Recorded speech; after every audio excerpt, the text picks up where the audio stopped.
Nice sunrise this morning. We're going to start ripping this whole yard out today. Hope the concrete turns up when we need it. Not that this isn't much use, this yard now anyway. So we'll rip this up, cart it up to Wellbrook where we're putting that other shed up, and then we can use it for the base for the new shed. Bit of recycling.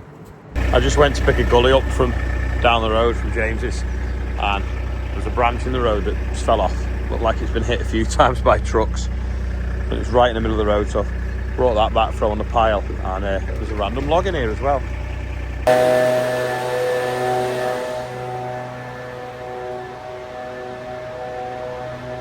John's just blowing out that container that's just arrived and been tinned out. Come out nice and easy.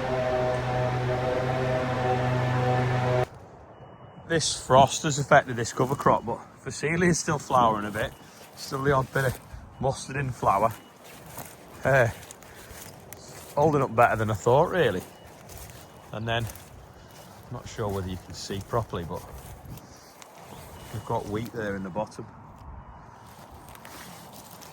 Just getting shadowed out by it, but come the spring, that wheat might come up and flourish, we hope. Can't see any birds on it though.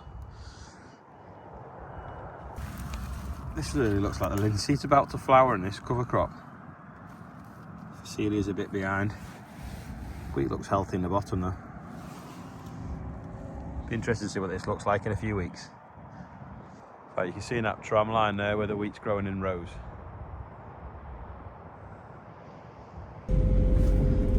I just nipped down to see how wet everything is after all that rain. It's a bit wet on that headland. This is the Merlot that's running on the HVO. Needs to top up in a few days. It's on about half the tank. Can't really tell any difference between this fuel and the other fuel. That way you can't at all, to be fair. We're just digging off all the loose silt so that when we get the levels right, we're not concreting soil underneath it or working with soil. This will all be bits that fell off machines as they've been parked here over the years.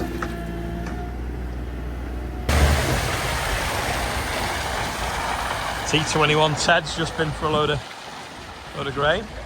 He's on his way out.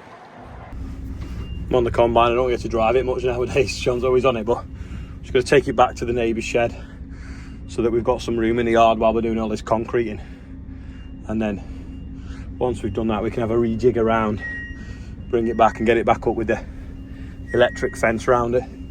I could put the electric fence around it actually without running off a battery in the neighbour's shed, but I don't know whether I've got an energizer anywhere. Anyway, I need two hands here, so I'm putting a grid in the corner of the yard for when it's concreted, and I'm just going to go into that drain down there now. So I've drilled a hole in it, just need to put a pipe through, connect it up, and then set that in some dry mix, put the lid on, and then that'll be finished concrete level and the shutters will go off that way. I'm looking for the pipe fittings to go onto this. It's a new compressor so that we can change the one in the boiler room to fit, but there's all sorts of outputs. I've got to convert everything to the right size so we can plug it in. Another truck here, that's going out. Got to also probably nip to the shop actually to get some, because I think these are it's like 12 mil and that's like 19 or something, so gonna work out what I need before I go to the shop. Before I go get the fittings, I'm just taking the grab off the digger. We actually bolt them on now because the quick release fittings, you end up over here and they just fracture. So we just bolt them on. It takes a little bit longer to take off, but it's better than having a burst fitting every so often at 70 or 80 quid a fitting. 18 years ago, Terry concreted the yard when we built the offices. We can only afford to do it 4 inches thick, so it's lasted 18 years. Anyway, now he's going to be the one ripping the old one out. He's just scraping the slop off a bit more now with the big digger, and then we're going to pull it all up. But we're just going to get this area sorted first because this needs the most prep in some ways. That vaguely will be sorted right from the base underneath. Just needs 2 inch taken out because we're taking 4 inches of concrete out and replacing it with 6. I've got to lift them and move them as well. Seems weird having a header on this time of the year. I know we have cut barley ones on the shortest day of the year, but yeah, I'm just moving this out the way, out the yard, so I can put it somewhere, give us a bit of room. Ian's off to pick some shuttering up. That timber, sorry, that mesh has been put in the way though, so we need to lift that. It looks quite heavy, so we'll get some 4-leg chains and move that. Terry's stripping off the planings and bits of tarmac, and then we'll start pulling up the old concrete then. But as it's gone over the years, we've basically put planings over the top of it. Bits of tarmac.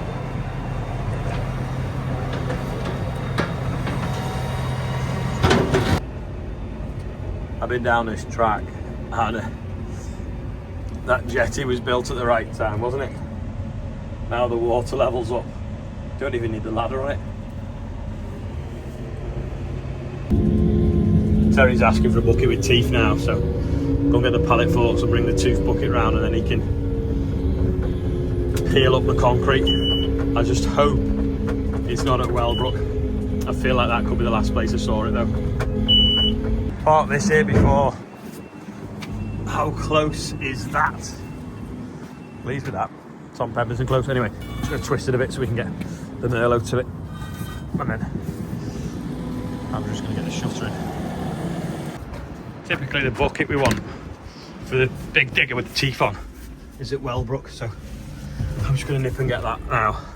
Ian's picking some air pipes up to plumb that compressor in. Found out now that the air pipe on the compressor is 15mm. Local place only has 14 and 16 in. Seems to be plumbed with water pipe, not air pipe, so makes it a bit more awkward. Anyway, I'll go and get this bucket now.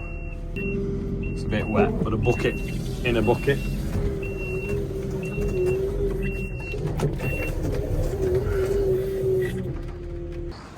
Tony's astroturfed the gate so it stops a bit of the wind.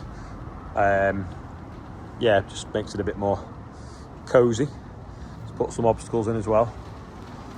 So it's all finished now. Thickness of that. A few years ago, a mate used to drive a concrete truck, and when they got like over-ordered, he used to drop it off for nothing. So we'd like quickly dig it out with a Merlot. And that's obviously a piece that we quickly dug out with a Merlot, and that's why it's nearly a foot thick.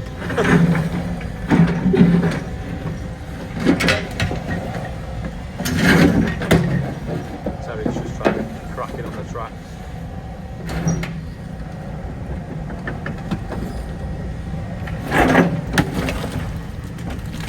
Hey! Hopefully that's cracked that and the one below. Yeah.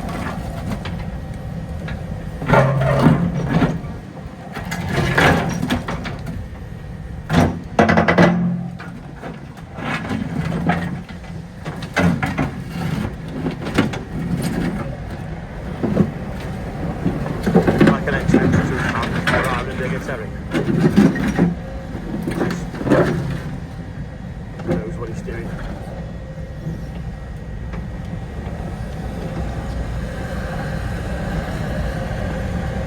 Terry reckons we can lift this by them things that have banded it together.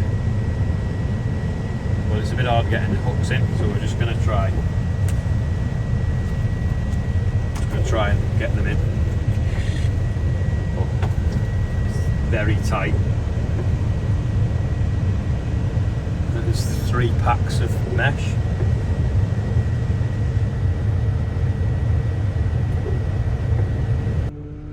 See what happens now. Oh, that one's just pulled out. Re-hook that one on and then we might have it. Right, let's try that now. We think we've got them in.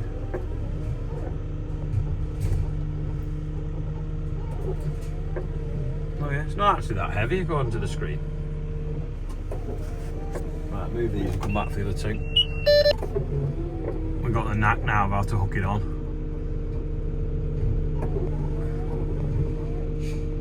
It was a bit awkward the first time, but we know what we're doing now.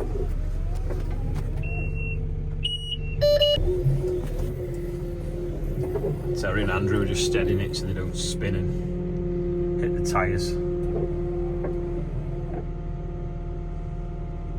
It looks dead heavy because they're big, but they're just hollow, aren't they, really?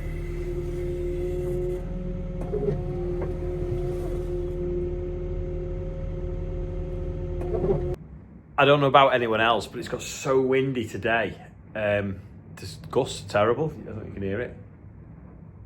Maybe. Going to do the birthdays. Dan Yates is 52 and Tim Simpson, happy birthday. We're now 106,467. Then push fit fitters that Ian was trying to get for the boiler. Difficult to get. Apparently the water pipe fittings, not air pipe fittings. So we've ordered a reducer, and I'll probably have to nip to screw fix tomorrow and get some of the other little bits. Dug most of that yard off, sorted all the mesh out, so tomorrow when it's daylight we'll get a little bit more done.